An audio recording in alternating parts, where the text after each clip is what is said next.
In fact, Keith, I think some people are saying just because something is permitted doesn't mean that it should necessarily be done. And many people, especially some of CNN's experts, have said that it's very difficult for an adult to handle an Uzi, much less a 9-year-old young girl. Correct. If you're a novice, you're definitely going to have a problem. Look, everybody, I mean, we do instruction, and we do also have instances where we get visitors coming to the range and would like to shoot a firearm. They're entitled to shoot a firearm under our control. In other words, we are right there along the lines of that instance where the instructor was with the student, with the junior. The problem is that he was in the wrong place. As an instructor, for somebody shooting a firearm, a novice, you should be standing behind the person. With a full automatic weapon, the muzzle climbs, i.e. the front of the barrel climbs up, and typically it climbs slightly high and to the left. He was standing in the wrong place. Also, a weapon like that, the child didn't have the strength to hold the weapon. That in itself is a problem. When we teach juniors, and we definitely do teach juniors, they are usually 1 shot at a time, maybe 2 in a magazine on a semi-automatic weapon, and we would only start with a .22. The reason for that is there's very little recoil in that, i.e. muzzle climb, and it's easier for the child to control. A child of 8 years old, sometimes you get burly, strong 8-year-olds, and then you get the weedy ones.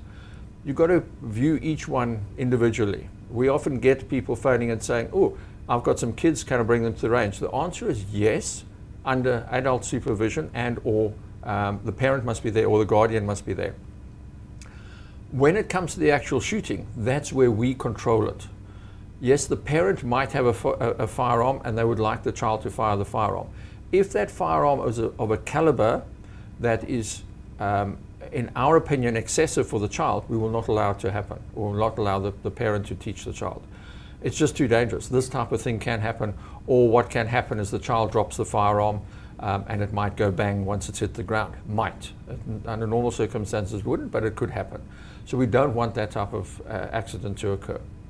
Let's speak about children using firearms in South Africa. Is there any legislation saying how old a child needs to be before they can handle one?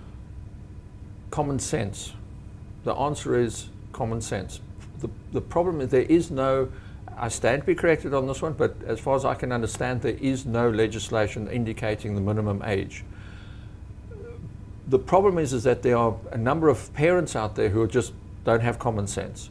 And that's where the likes of us as instructors or range officers have to step forward and say, sorry, we're not allowing you to do that. It's too dangerous, it's too heavy for the child. Or after the first bang, the child starts crying. Why? 2 things. One, probably because the firearm has recoiled quite excessively in the hand. And secondly, the noise. Yes, we wear earmuffs, we wear safety glasses, etc. But children generally don't like loud noises. It's worse than a clap of thunder. So then they start crying. So the answer is no, there's no regulation, in my opinion. As I say, I don't know exactly. But the person in control of the range should actually have the ultimate say.